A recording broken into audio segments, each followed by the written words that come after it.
தமிழர் என்கிற சொல்லில் திராவிடம் என்பது அடைமொழி, அட்ஜெக்டிவ்.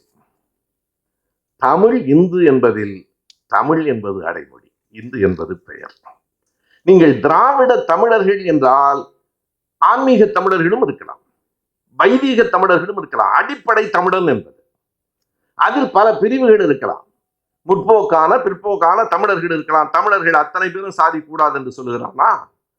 தமிழர்கள் அத்தனை பேரும் நம்மை போல கடவுள் இல்லை என்று சொல்லுகிறானா? நாம் தான் மிகவும் எண்ணிக்கையில் குறைவானவர்கள். நீங்கள் தமிழர்களில் பல வகை இருக்கலாம், ஆனாலும் நாம் தமிழர்கள். எங்களுக்கான அடையாளம் நம்முடைய சிற்பி சொன்னது போல, நீ பல்லடத்துக்காரனா பொறியாளனா என்று கேள்வி கேட்காத, கேள்வியே பிழையானது. நீ ஆசிரியனா திருச்சிக்காரனா என்றால் இரண்டும் தான். நீ மயிலாப்பூர்காரனா திமுக காரனா என்று நம்முடைய மாவட்ட செயலாளரை கேட்டால் இரண்டும் தான். நம்முடைய வேலு அவர்கள் மயிலாப்பூர்காரர் தான், ஆனால் அதையும் தாண்டி அவருடைய அடையாளம் நான் திமுக காரன் என்பதுதான். எனவே ஒரு மனிதனுக்கு ஒரே ஒரு அடையாளம் தான் இருக்க வேண்டும் என்று யார் சொன்னார்கள்? நான் என் பிள்ளைக்கு அப்பா, பேரனுக்கு தாத்தா, மனைவிக்கு கணவன், தாய் தந்தைக்கு பிள்ளை.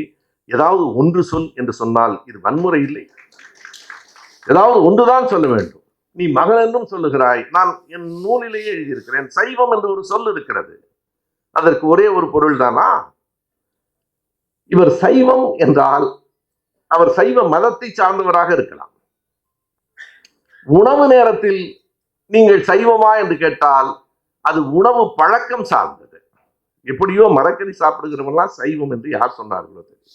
ஒரு முறை புரட்சி கவிஞர் பாரதிதாசன் சொல்லுகிறார், கூட்டம் முடிந்து, ஐயா நீங்க எங்க வீட்டுக்கு தான் சாப்பிட வர்றீங்கன்னு கவிஞர் சாமி பழனியப்பன். நல்லது, கொஞ்சம் வைணவ உணவா செஞ்சு வைப்பார். அவருக்கு புரியல, இந்த சைவம் வேண்டாம், வைணவ உணவா செய்ப்பாங்க. அவருக்கு அந்த புலால் உணவு இல்லாமல் அவரால் உண்ண முடியாது. ஒரு முறை நம்முடைய ஐயா நெடுமாலையா இருக்கிறார்களே, அவருடைய வீட்டில் அவருடைய அப்பா பழனியப்பனார் புரட்சி கவிஞருக்கு மிக நெருக்கமான நண்பர். அங்க போய் 4-5 நாள் தங்கி இருக்கிறார், திருக்குறளுக்கு எழுதுகிறார். பிறகு திடீரென்று ஒரு நாள், நாளைக்கு பழனிப்பா நான் காலையில நாளைக்கு கிளம்புறேன். கேட்கிறாரு, ஏன் ஐயா இன்னும் 1 வாரம் 10 நாள் இருக்கேன்னு சொன்னீங்களே, இருந்து எழுதுங்க. இல்லப்பா, உன் வீட்டு சைவத்தை என்னால தைக்க முடியல. நான் பாரு, அவர் தினம் போல சாப்பிடுறவர், உன் சைவத்தை என்னால சகிக்க முடியல. எனவே சைவம் என்பது மதம் சார்ந்தது, சைவம் என்பது உணவு பழக்கம் சார்ந்தது. இவர் சைவ பிள்ளைமார், சைவ செட்டியார் என்று சொன்னால் அது சாதி சார்ந்தது. ஒரே சொல் தானே.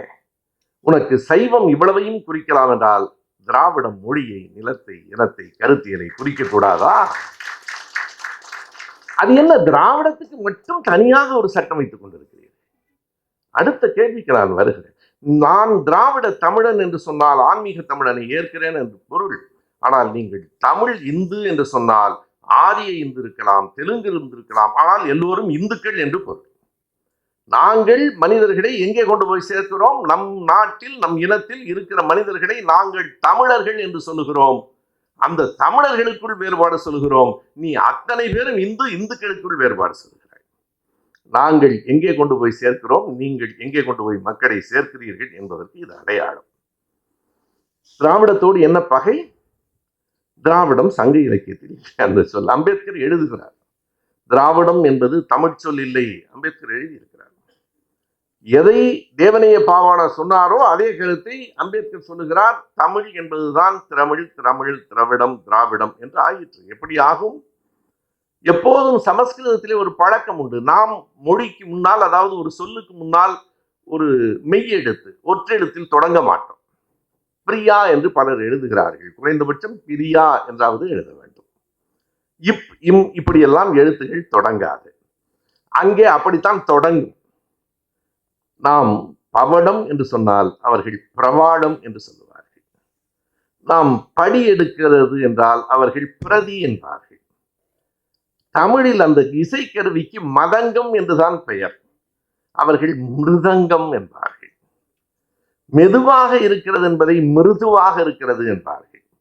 தமிழ் திராவிடம் ஆனது இப்படித்தான் என்று அம்பேத்கர் சொல்லுகிறார். இருக்கட்டும், இங்கே ஒரு கேள்வி வருகிறது. தஞ்சாவூர் என்பதை சொல்ல தெரியாமல் ஆங்கிலேயன் தாஞ்சூர் என்றான்.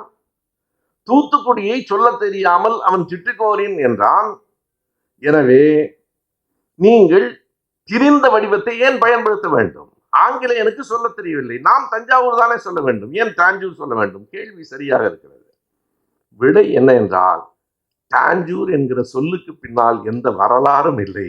சுயமரியாதை, திராவிடம் என்ற சொற்களுக்கு பின்னால் ஒரு நூற்றாண்டின் வரலாறு பொதிந்து கிடக்கிறது. அந்த சொற்களை நாங்கள் கைவிடும் போது வரலாற்றையும் சேர்த்து கைவிடுகிறோம். திராவிடம் என்கிற சொல்லை நாம் கைவிட்டால் முற்றுமுழுக்க திராவிட இயக்கத்தின் வரலாற்றை கைவிடுகிறோம். எனவே நாங்கள் திராவிடத்தை ஒரு நாளும் கைவிட மாட்டோம். நீங்கள் வைத்துக் கொள்வதும் விட்டு விடுவதும் உங்கள் விருப்பம்.